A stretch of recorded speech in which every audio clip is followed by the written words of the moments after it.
votre nouvelle émission Focus. Focus, votre nouveau rendez-vous sur Radio Mayuri. Est-ce que vous pouvez vous présenter? Gilbert Montabo, président de Belnati. Est-ce que vous pouvez nous présenter en deux mots Belnati? Belnati est une SCIC, en gros une coopérative qui est là pour soutenir l'agriculture traditionnelle. Belnati existe sur quelle forme? C'est une association? Non, c'est une société qui œuvre dans le monde agricole, mais avec un statut un peu spécifique qui nous permet de fédérer la profession, les adhérents, les membres fondateurs et également les coopérants. Vous existez depuis combien de temps maintenant? Nous sommes sur la troisième année. Nous avons commencé pendant le Covid avec des paniers auprès des consommateurs qui ne pouvaient pas se déplacer à cause du Covid. Et puis nous avons vu que ce n'était pas seulement la simple raison d'aller chercher et de collecter des produits.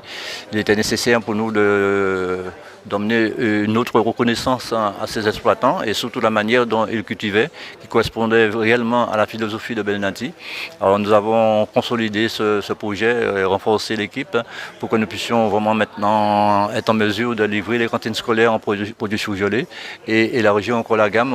Aujourd'hui nous sommes en train de présenter la baguette pays à base de farine de camanioc et de patates douces. Cette baguette, on peut déjà la retrouver dans le commerce?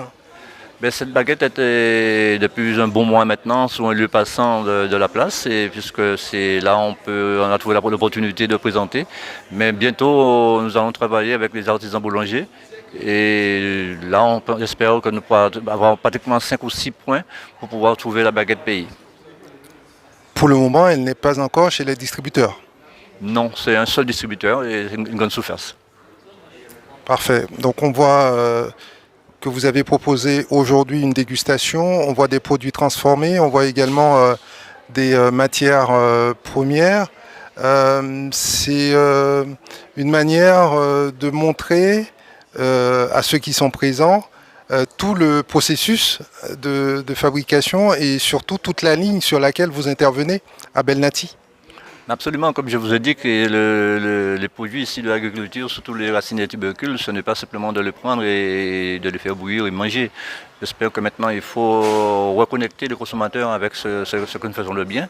Et voilà l'exemple type. Maintenant il y a la baguette qui est présentée, mais nous allons encore élargir la gamme et présenter sous d'autres formats les produits issus de la terre et pas seulement les tubercules, mais bien d'autres choses, parce que Belnati veut soutenir et être un acteur majeur pour la production végétale.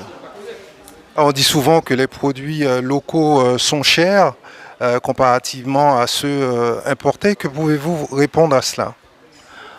C'est un peu vrai, parce qu'on peut dire en amont, il manque des structures fédératrices, et c'est pour ça que nous prenons le temps d'organiser avec nos adhérents qui sont en partie exploitants, pour qu'eux-mêmes puissent voir l'intérêt, qu'ils puissent avoir devant eux un bon interlocuteur, que nous puissions aussi avoir confiance en eux et vice-versa, qu'eux vont se remettre à produire et répondre à la demande des consommateurs. Et ce ne serait-ce que de cette manière-là que nous allons retrouver cette stabilité au niveau des prix, pour que les consommateurs puissent comprendre quand même que c'est une profession qui est assez dure. Mais moi-même en tant qu'agriculteur et consommateur, c'est sûr, je sais qu'il y a des prix qui sont un peu exorbitants. Parlez-nous un petit peu de la manière dont vous êtes structuré. Est-ce que vous parliez tout à l'heure d'adhérents? Est-ce que ça suppose que vous travaillez avec un certain nombre d'agriculteurs qui vous fournissent les matières premières que vous transformez? Absolument, tous nos agriculteurs, nous avons signé des contrats, et par le bien de ce contrat, ce sont des contrats d'engagement et qui les obligent à utiliser beaucoup moins de pesticides et d'intrants chimiques, voire pas du tout, qui aussi les oblige à respecter une grille des prix, puisque nous avons mis en place cette grille tarifaire. Et à travers tout ça, c'est un partenariat gagnant-gagnant, parce qu'eux savent très bien que le temps doit se passer sous l'exploitant et non se trouver sur la route à essayer de trouver des débouchés pour leurs produits. Et nous leur garantissons, avant même de récolter, même déjà que leurs produits sont déjà vendus. Le Belnati devrait être rentable dans combien de temps selon vos prévisions?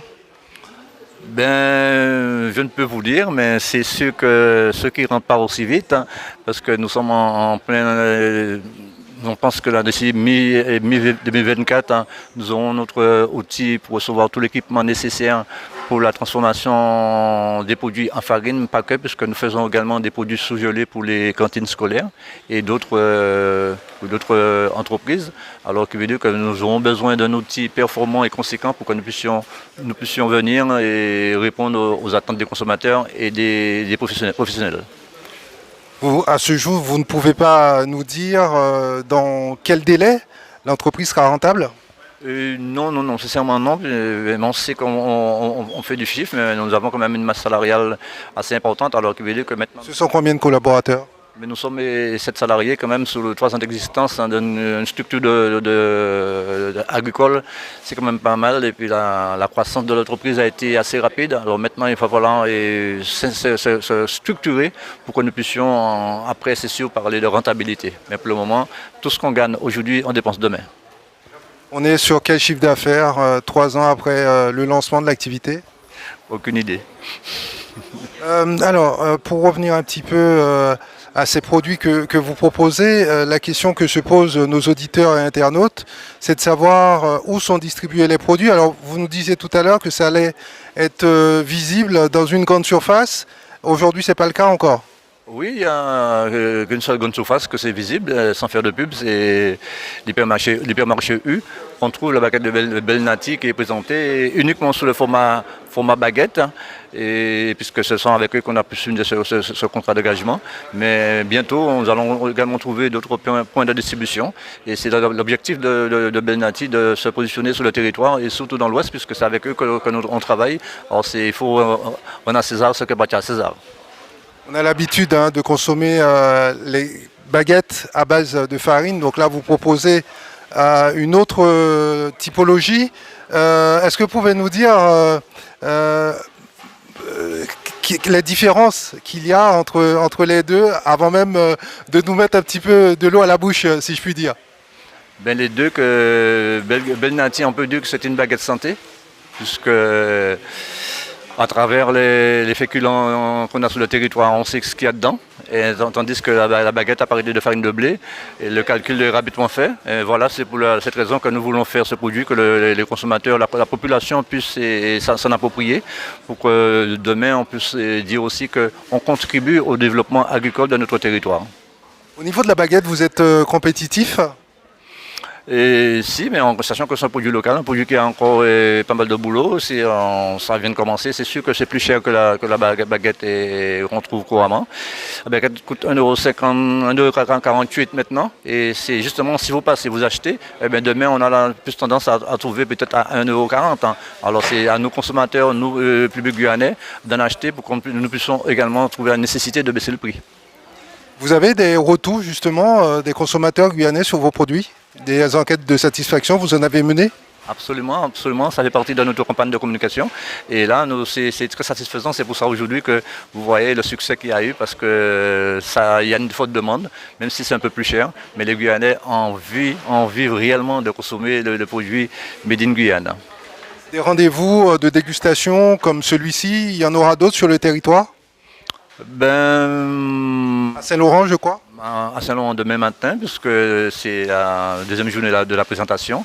Oui, de la même manière, avec les personnalités de l'Ouest aussi, les adhérents et le public de Saint-Laurent s'ils veulent s'y rendre. C'est vrai que nous, on en a parlé, on a discuté, mais maintenant, s'il faut qu'ils connaissent la réalité, et surtout au niveau du palais, pour savoir qu'est-ce que ça donne, pour savoir que le fait de planter et de récolter, maintenant de goûter, ce serait une double satisfaction, donner encore l'envie de planter davantage de surfaces agricoles pour que nous puissions avoir plus de produits pour faire de la transformation. Quels sont les publics ciblés dans ces dégustations? Le public guyanais.